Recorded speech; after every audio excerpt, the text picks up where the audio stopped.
Welcome back. Today we're going to be looking at slope. It's a little bit more info on slope, rate of change, parallel, perpendicular, that kind of thing. So let's get started with this creed. Say the creed, say it loud and proud, say it with me, don't make me say it by myself. Today is a new day. I can read and remember well. I can develop my viewpoint and apply it correctly. I have eyes to see, ears to hear, and a mind to understand. It might not always be easy, but it is always worth it. All right, let's get started.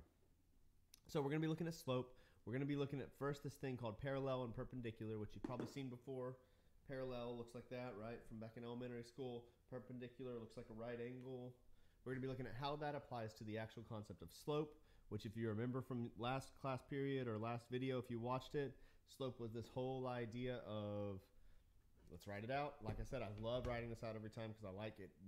Wrapping your brain around it and remembering every time you see the word slope, I want you to think slope equals m equals rise over run equals, and I know I could go on forever, y2 minus y1 over x2 minus x1 equals f of x2, or no, whoa, f of y2 minus f of y1 over y2 minus y1 equals x2 minus x1. Sorry, I'm going too fast. What else? Equals change in y over change in x equals so many things, right? You could just keep going for what slope really is. So that's just a reminder from last week. All right, let's jump straight into parallel. Two slopes are parallel. They're exactly the same slope. That easy. So when you look at this thing, like example one, and you see this y equals mx plus b, right? Say m. That thing is m, which is slope. Boom. So for every parallel line has a slope of 2 for that line, right? So we're going to say if we know m is slope, so m equals 2. And we've got a point right here, right? So we're going to say x1, y1. We are literally done. Y minus parentheses 1. Remember I said always use those parentheses. Equals slope times x minus negative 3. And they're going to want you to go ahead and write that in all the forms you can write it in. I'm going to leave that. I'll do this one, but I'll leave the rest of them. I was going to leave it, but I'll go ahead and help in case you need to jog your memory. This is called point slope form, right? Point slope.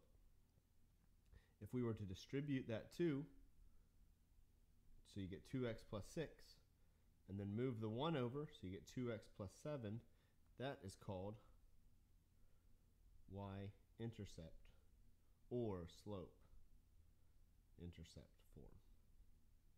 Really slope intercept. I don't know why I said y-intercept. That's just a note as to what that 7 is. All right? So that's how you do parallel. And it's that easy. Sometimes you'll see parallel written like this, worth noting. Boop. Those two lines, parallel lines. You say those two lines are parallel to each other. All right? This next section should say perpendicular. I'm so sorry, that's a typo right there. Should say perpendicular. Perpendicular. And that looks like that sometimes, that little right angle looking thing. If you think about a right angle, that's where they get that shape from. All right, and perpendicular, I want you to think of something different. It's called opposite reciprocals or negative reciprocals. But what I want you to think of is this idea of flip-flip, right? I want you to think flip the fraction, and then I want you to think flip the sign, S-I-G-N. Flip the sign from positive to negative or negative to positive. So right here, what do we got going on? Oh, they're trying to be a little sneaky. They're trying to be sneaky because we don't know the slope right away, right? They gave us an equation in general form, and we need to convert it to slope intercept form. So what I'm going to do is I'm going to, one at a time, I'm going to move that 8 over, right? Positive 8. Then I'm going to move that x over, get a negative x plus 8. Then I'm going to move that 4 over, and now I can kind of start to see my slope take shape. My slope looks like negative 1/4. My y-intercept looks like 2. They tried to trick us by saying, oh, look at that 4. Or maybe you thought, oh, look at that 1. Nope. The slope is right there. That's your m equals negative 1/4. And then what we're going to do is apply what we just said. Flip, flip. Later on, you'll see me write ff instead of flip, flip. Flip, flip. So your perpendicular slope is 4 over 1. Flip the other sign to positive. That's just 4, right? Well, now we've got a point. Now we've got a slope. Boop. We can get going. Y minus 5. I'm pulling that from right there. equals 4 times x minus 3. And we are good to go. Y minus 5 equals 4 x minus 3. Remember, that's point slope form. And I'm going to leave you to practice converting it because I just did one for you straight up above. All right? Don't forget which form's which. Point slope form. All right? All right, that's parallel lines, same slope. Perpendicular lines, a flip, flip. All right, there's a little note on point slope form of the line in case you forgot. I think that just got copied from last week, so that's the only reason it's there twice. Here we go, here we go, here we go. Average rate of change is the next thing, and then we're literally done for the day, which is incredible. So, average rate of change. Let's look at it. It's just this idea of slope when you don't have a perfect slope, right? So like this thing right here is a curvy blue line.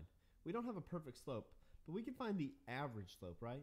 Like you don't know your speed. You're not going to drive the same speed the entire way to the mall. But you can find your average speed. You can say I went about 30 the whole way. Sometimes I went 5 when I was in the parking lot. Sometimes I went 60 when I was on the highway. But average, I went about 30 the whole time, right? Well, that's kind of what this is saying. This is saying on average, we can find the average rate of change, the average slope, even though the slope changes for this whole problem, right? If you look at that blue line, watch me draw these thicker blue lines. The slope here looks kind of steep. Slope here looks not very steep. Slope here looks negative. But on average, we can kind of start to average all these slopes together, infinite amount of slopes, and figure out what the average is. And the way we do that is with the exact same formula of the normal slope, which is, look, f of b minus f of a. Or technically, if you think of f as y, it's like y2. I like the little quotation marks because it's telling you it's not exact. This is the y value, but it's better to say f of x because it tells you the location of that y value, right? Okay, well, let's find out. Whoa, this is a little tricky because they didn't even give us the y's. They only gave us the x's. So we're going to have to find the y's on our own. So what is f of x1? Well, that's just plugging in 0 into the equation, and that's just 0. What is f of x2? Well, that's just plugging in 1 into the equation, and that's just 1, right? So then if we plug all that into our formula, which is f of x2 minus f of x1, I know it's a lot of writing, but the concept is the same as the slope concept. We get 1 minus 0 over 1 minus 0, which is just 1 over 1, which is just 1. All right. Watch me copy and paste this so we can just change a couple of the numbers. Duplicate it. Move it down here. And our new, what's our new f of x1 and f of x2? Our new f of x1 and our new f of x2 are 1 and 2. So if I plug 1 into f of x, what do I get? I get 1. If I plug 2 in, I get 2 squared, which is now 4, so it changes it up a little bit, right? F of x2 is now 4 minus 1 over 2 minus 1, and that looks like it's going to be 3 over 1, which is just 3. See, that changed it up a little bit. Ooh, and last but not least, they throw a little negative in there to kind of be sneaky. So what is our, let's do the same, I'm going to do that same thing because it just makes it easier for me. Boop, boop. So now we're not looking at the same things, right? Now we're looking at kind of backwards. Negative 2 and 0. So what is f of x1 if we plug in negative 2? Negative 2 squared, 4, right? Positive, because you square a negative, you get positive, because a negative times a negative is a positive. And you plug 0 squared in, you get 0. So now we're looking at 0 minus my parentheses. Oh, I should have been using parentheses the whole time. Somebody should have been yelling at me saying, hey, you told us always use 4 parentheses when we're plugging it into this equation. And you're right. I did say that, and I just stopped doing it. Look at how bad that was. And the reason I like these parentheses is because look what's happening right here. x1 in this case is supposed to be a... Oh, no, it's still positive. It's still good to use those parentheses, though. It is still good to use those parentheses. So I'm still going to use them here, too. What did we get for the second one? Looks like we got 0 minus... Oh, yay, now they paid off. Now they paid off, so I don't mess up that negative sign. So we got negative 4 over positive 2, which is just negative 2. Ooh, because we went backwards, the slope was a negative slope at rate of change. Pretty interesting. All right? So that's just the same thing as slope. It's just saying sometimes we can get the average slope instead of just the exact slope for a line or a y equals mx plus b. This is the average slope for when you don't have a line. You have a little curvy thing. All right? I'll leave the next one for you to do. That's it. Short day today.